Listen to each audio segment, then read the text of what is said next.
Hello, and welcome to Make a Difference, the show about how volunteers are making a difference every day right here in Montgomery County. I'm your host, Sandy Smith. Our discussion today focuses on a very serious and often overlooked crisis. In 2014, then County Executive Ike Leggett created the Montgomery County Human Trafficking Task Force. In 2017, the task force transitioned into the Montgomery County Human Trafficking Prevention Committee. Our guest today is Wendy Stickle, the chair of the Montgomery County Human Trafficking Prevention Committee and director of the University of Maryland Criminology and Criminal Justice at Universities at Shady Grove. Welcome to the show, Wendy. Thank you very much for having me. Wendy, why don't we begin with you explaining exactly what human trafficking is? Sure. Human trafficking is the exploitation of people for the benefit of the trafficker. That's the simplest way to say it. There are legal definitions and there are, of course, many definitions, but that's the most accurate way to say it when we are using humans as a commodity. Right. Okay. Now, are there any groups that are targeted more than others? No, I mean, that's one of the things about human trafficking is that anybody could be a trafficker and anybody can be a victim. Your gender, your race, your age, your religion, nothing about you is going to protect you from this. Now, of course, there are vulnerabilities that people have that do make them more vulnerable to being targeted by traffickers. But generally speaking, anybody, unfortunately, can be a victim. Now, you know what? Montgomery County is one of the wealthiest counties, not only in the state of Maryland, but in the country. There will be many people out there that say, oh, no way that this can happen here in Montgomery County. And what do you say to that? It's a myth. Human trafficking does not just happen in Thailand or in movies like Taken. Right. Human trafficking is happening right here in Montgomery County. It's happening in every county in the state of Maryland, and it's happening in every state in the United States. Human trafficking is something that happens in wealthy areas because there is money to be spent to there's demand in wealthy areas. And so human trafficking is happening here, both sex trafficking and labor trafficking. And we've seen it on the news. I mean, it's shocking when you see, these beautiful, huge houses and, so you know that they're expensive. And so you have to have money to purchase them and they're owned by whoever. And then it comes out that that's what they were doing. I mean, it's really unbelievable. And so how would you say people could, well, first of all, what does your office do to try to combat this problem? Sure. I work at this problem in a few different ways. First of all, as a faculty member at the University of Maryland, I teach a class on this topic, and we both in the classroom and then we take students abroad to understand human trafficking more globally. But in my other role as the chair of the Montgomery County Human Trafficking Task Force or Prevention Committee now, we really are focused on creating partnerships in the community to combat this issue. So that agencies and service providers and community members all understand truly what human trafficking is, because without understanding it, you wouldn't be able to identify it. Right. So understanding what it is so that we can identify and serve victims of this awful crime. Wendy, how would a person recognize human trafficking? It's a tricky thing because it happens in so many different ways. But here in Montgomery County, a really vulnerable population are our young people. We see all the time on Facebook and in social media, the Montgomery County Police looking for people, looking for young people who may have run away from home or who are missing from schools. And it's important to realize that those individuals, they may not be being trafficked, but they might be being trafficked. And it's a risk factor to be running away and to being away from home. And so anything we can do to provide our young people, to inoculate them from this, to provide them those protective factors, good trusting relationships. If it's not at home, then it's at the school or it's at at a church or at a synagogue, and understanding that having these deep connections with young people is really going to protect them from the vulnerabilities associated with human trafficking. the problem just sounds so huge. What can the average run-of-the-mill person do to help eliminate human trafficking? There's so many things that people can do.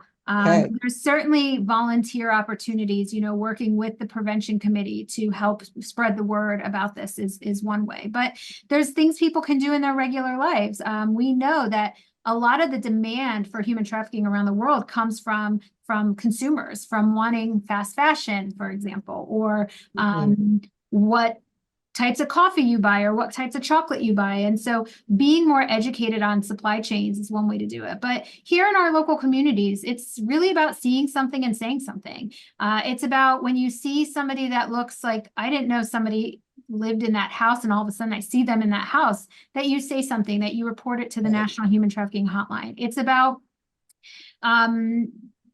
not engaging in purchasing sex. I mean, that's something community members can do. Do not purchase sex.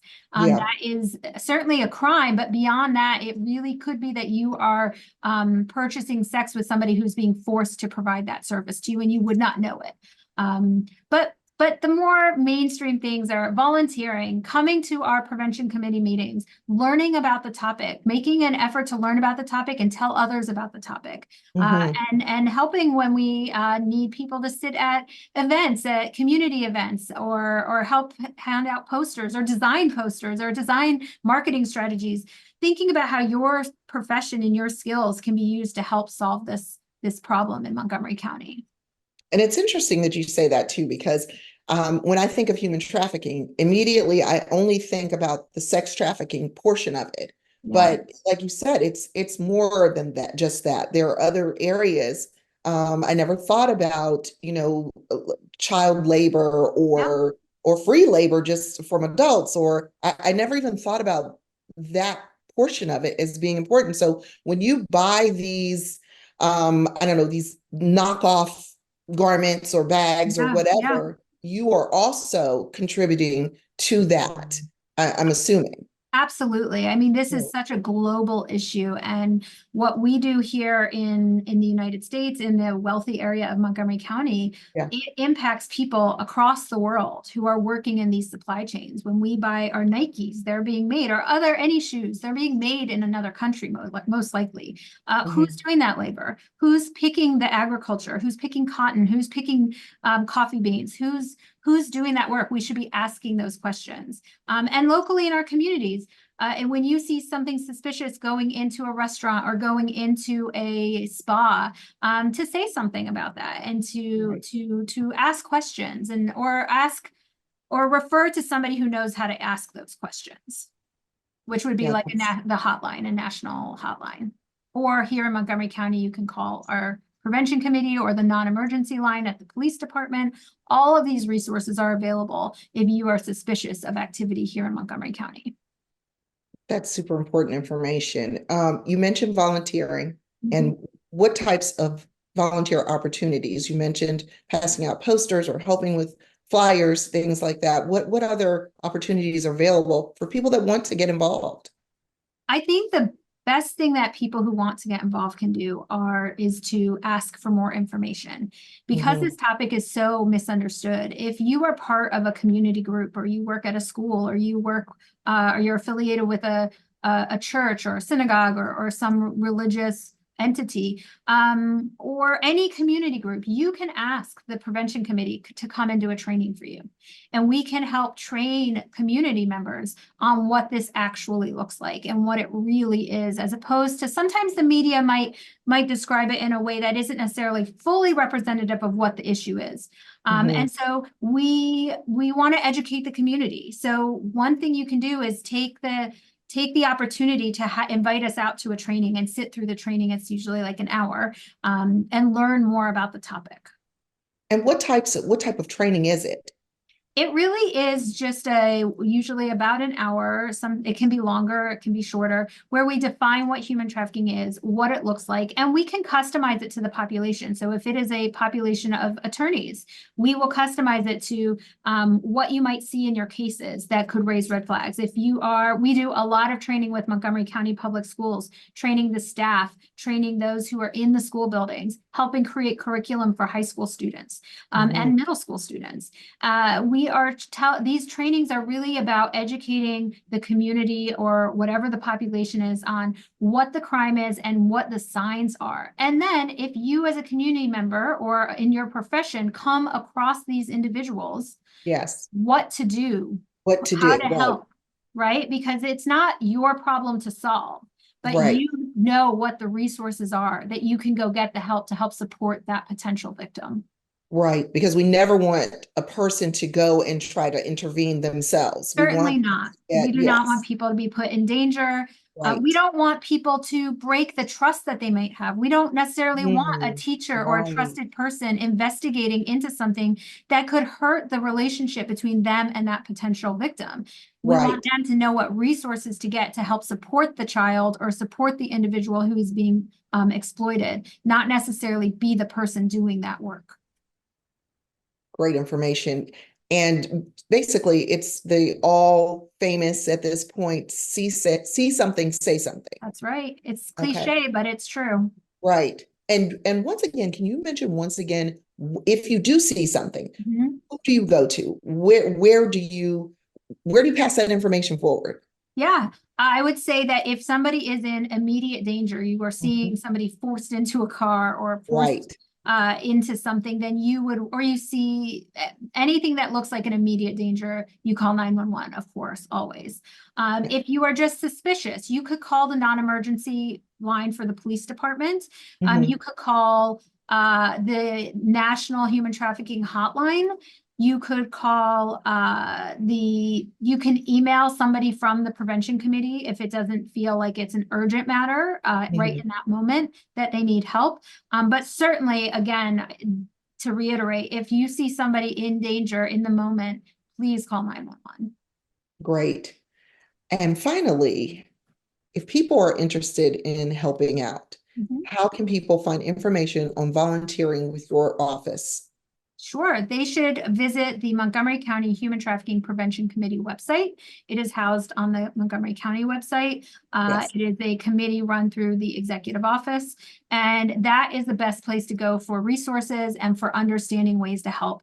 If you don't see a lot of specific options there, come to one of our meetings because a lot of the service providers and agencies in the area come to those meetings and they have their own opportunities for Mm, volunteers, for internships if you're a young person. And they all need support as well. And so you would be able to network and make those connections at one of our meetings. perfect. Perfect. We've been speaking with Wendy Stickle. Wendy, thank you for being our guest today. And I really hope that we have shined some light on a very serious problem. Thank you so much for having me. It is a very important topic, and I'm happy to share the information. There are human beings disappearing into human trafficking every day. We need to become more educated in order to be able to recognize and report possible trafficking. A large amount of investigations are complaint-based. If you're interested in connecting with this office or finding other volunteer opportunities, please visit our website at montgomeryserves.org. I'm your host, Sandy Smith. Don't forget to attend or watch the live stream of the Montgomery Serves Awards on June 25th. Thank you for joining us, and please be sure to make a difference.